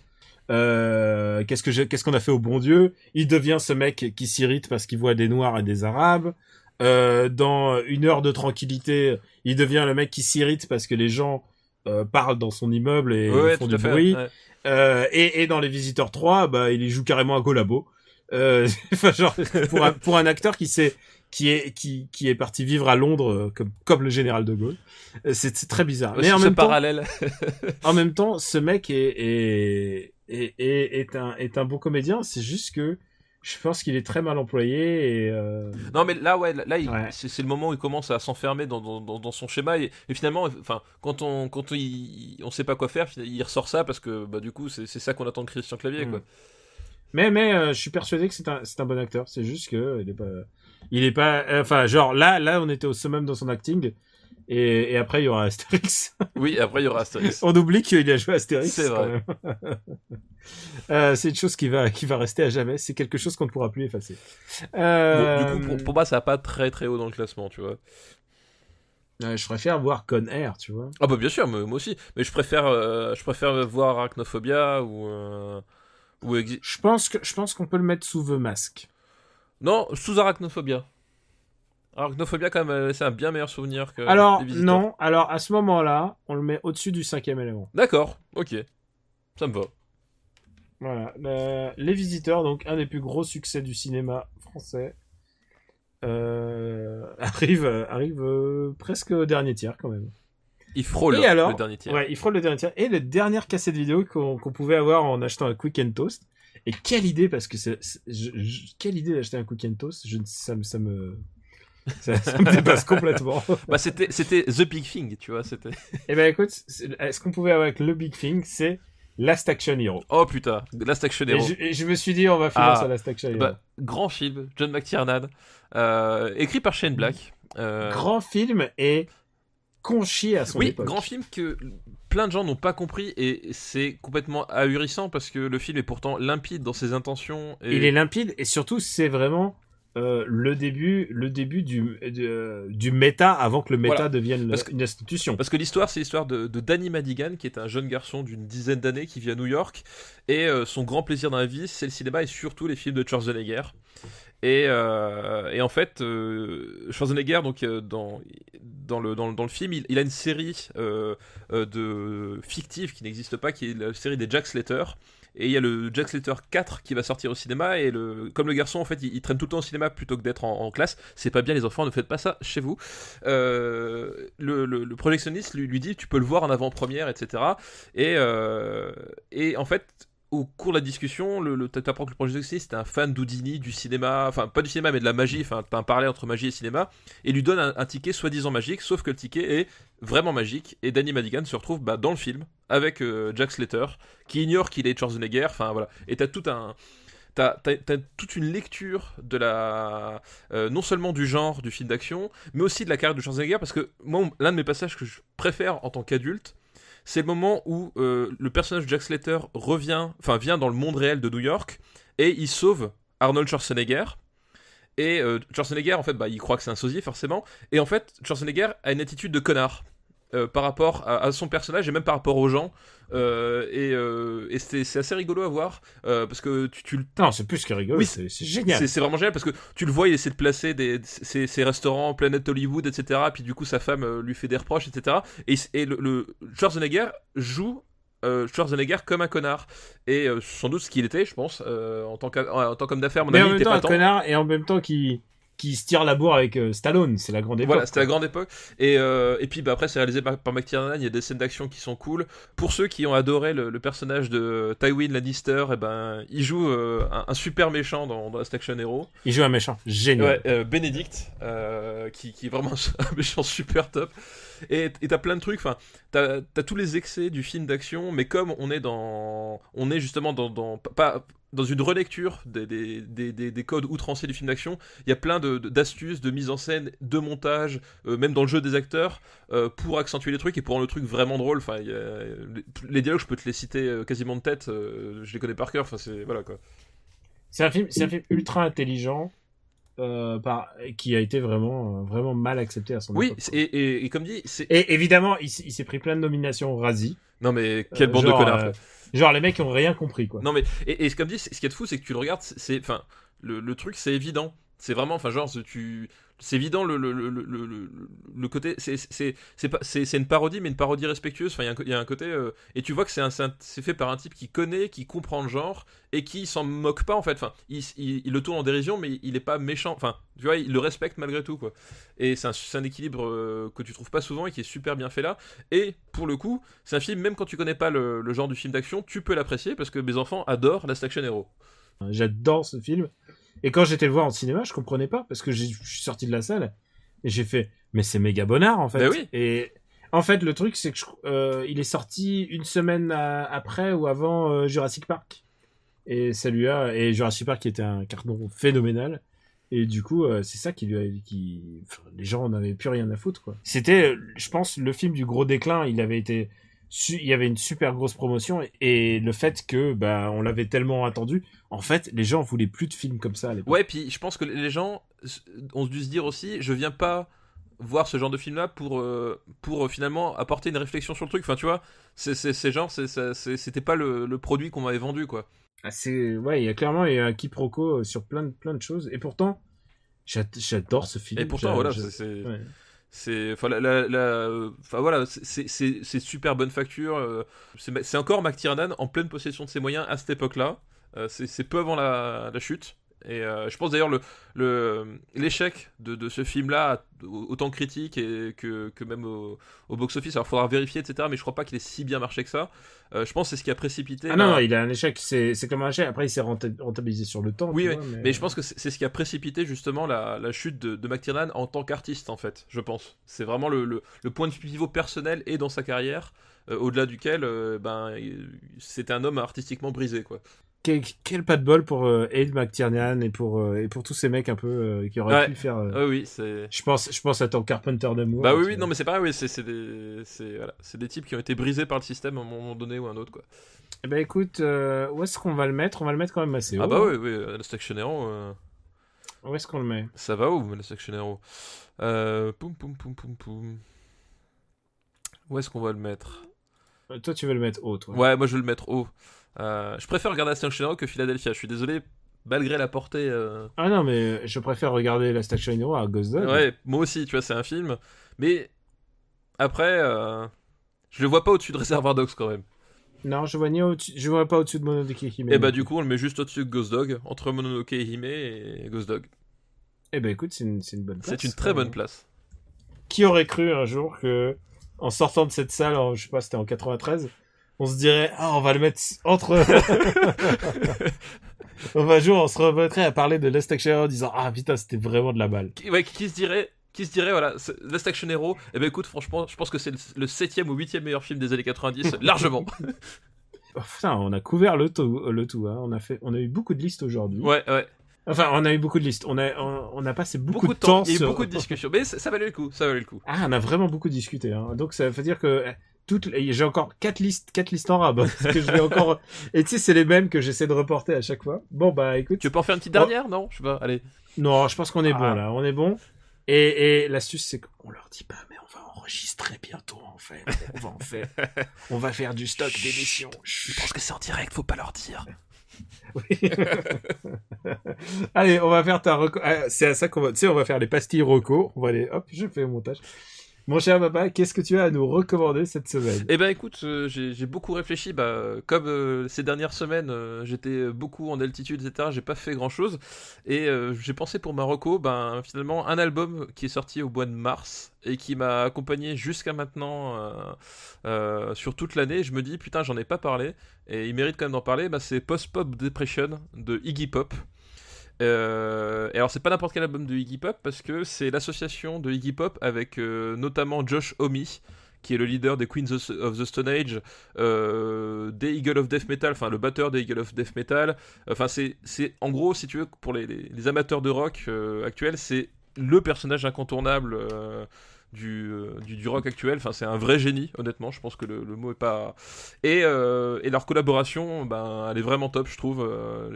Iggy Pop, si tu veux, ces dernières années, il avait jamais vraiment arrêté de faire des disques, il avait fait pas mal de trucs, mais c'était jamais c'était jamais complètement nul, mais c'était jamais inoubliable.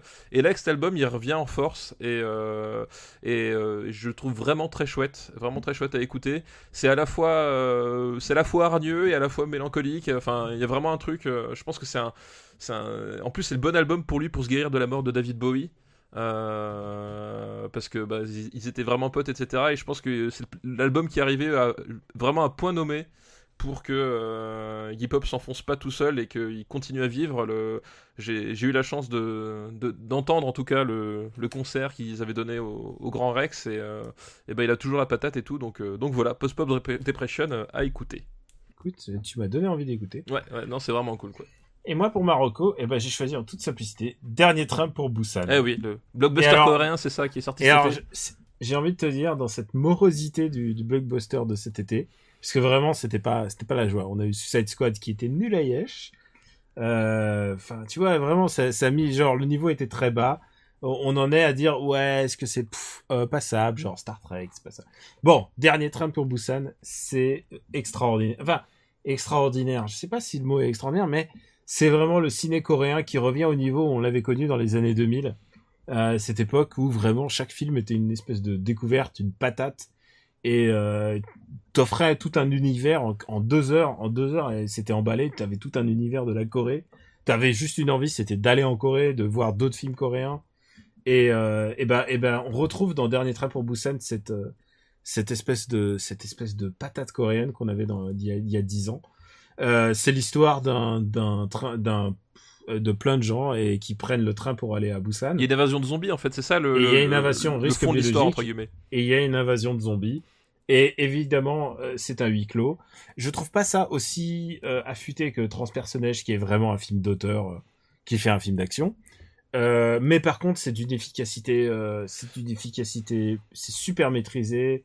Il y a du pathos, mais pas trop. C'est le réal, vraiment... en fait, c'est qui il a fait quoi d'autre? Parce que du coup, je le réal, c'est Young Sang-woo. Et qu'est-ce qu'il a fait? Il a fait. Je peux pas te dire, j'ai pas vu ses autres films. D'accord, ok. C'est un petit jeune. Il a notre âge. Et ça prouve encore que la Corée. En fait, c'est un mec qui faisait du dessin animé avant. D'accord. J'ai pas vu ses précédents trucs. Et ça prouve qu'on peut. Que ce pays a encore de la patate, parce que ces dernières années, on avait peur que le cinéma coréen revienne au niveau du cinéma japonais, c'est-à-dire complètement perdu dans les limbes là. Et non, vraiment, ça a la patate, ça fait pas vraiment peur, mais par contre, comparé aux purges de films de zombies, je pense c'est World War Z en bien. Oui, ah putain, ouais, parce que ouais.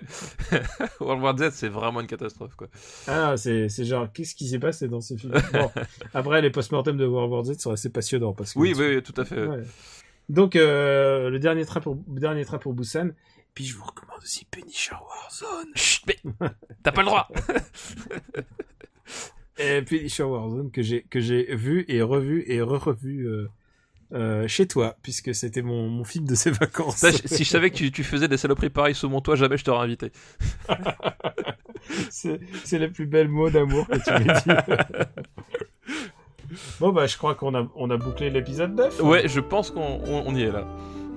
Ah désolé, on a été plus long que d'habitude pour moins de films. Ouais, voilà. Et la prochaine fois, on va plus sniper. Je sais pas. Vous nous direz ce que vous en pensez. On vous remercie pour votre fidélité. On est très touchés par vos mots, votre soutien et puis le fait que vous parliez de Super Ciné Battle autour de vous. C'est ça qui fait vivre ce podcast. On est disponible sur le site supercinébattle.fr. Vous pouvez y retrouver la master list qui est remis à jour normalement au moment de la diffusion de l'épisode. Vous pouvez aussi nous retrouver sur YouTube et sur iTunes. Papa, dis-nous, où peut-on te retrouver à part sur les montagnes? On peut me retrouver sur Gamecult, sur Sens Critique. Je crois que dans le mois prochain, chez Third Edition, il y a un MOOC auquel j'ai collaboré qui va sortir. J'ai plus les dates exactes. Je vous dirai ça à l'occasion, mais voilà, en gros. Ah bah ça. Et sur Twitter, @gkpluginbaby. Si vous voulez, je peux transmettre des points dans les dents pour Daniel parce qu'il a dit du mal de la ligne verte. Bah écoutez, moi je peux faire la même chose pour Empire Strike Back. Vous pouvez le faire sur Camille Robotics sur Twitter. Vous pouvez me retrouver sur Gamecult où j'ai écrit un article sur Batman il n'y a pas si longtemps. Et normalement on se prépare pour couvrir le TGS, donc le Tokyo Game Show. Tu te souviens à l'époque où c'est vrai, on s'est rencontrés pour la première fois au Japon. La première fois qu'on s'est rencontrés, effectivement, c'était à Tokyo. Je me rappelle, c'était Pouillot qui me fait on a rendez-vous avec le Russe. Et je ne savais absolument pas de quoi il parlait.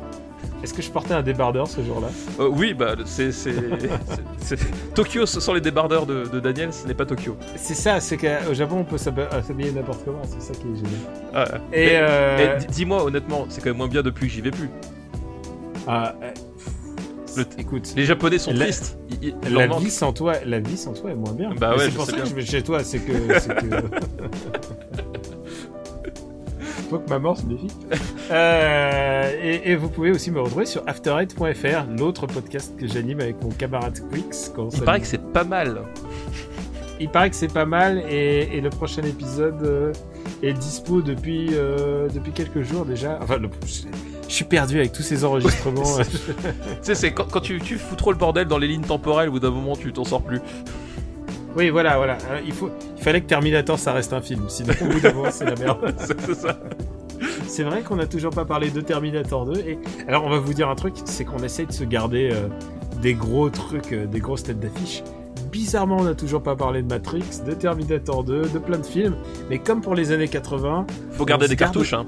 On se garde des cartouches et aussi pour revenir avec plus de plaisir encore. Exactement. On va zapper de décennies. Et surtout, on peut tenir des années. Hein. Oui, c'est clair. Tant qu'il y a du cinéma, tant qu'on découvre. On vous remercie de nous suivre et on vous dit à bientôt. Ouais, à bientôt. Merci à tous. Ciao. Ciao.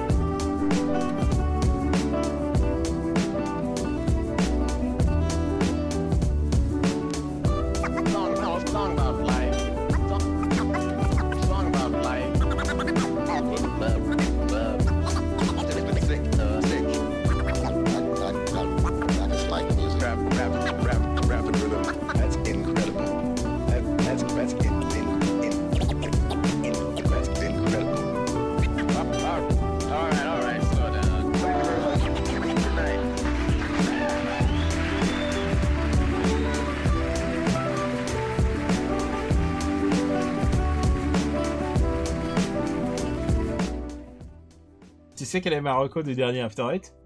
Non. Bah, c'est Punisher Warzone. En fait, je me suis bien gardé de le faire ici parce que tu m'aurais fait ouais non c'est nul à yesh. Tu sais mais c'est nul à yesh. Non, sans déconner, Punisher Warzone pour moi c'est mon over the top des années 2000. Ah non, je trouve ça génial. C'est naze. J'ai adoré. Moi je me suis littéralement je me suis endormi. Quoi. Ah bah je veux bien te croire puisque c'est le film que je regardais quand j'étais chez toi. Je m'endormais devant, mais je me réveillais avec. Je le remettais tout de suite. J'adore ce film. Ah non, je trouve ça nul à yesh. Je pense que toute la ligne. Je n'aurai de satisfaction que quand je connaîtrai Punisher Warzone par cœur. Je pense que je vais le regarder tous les jours de la vie.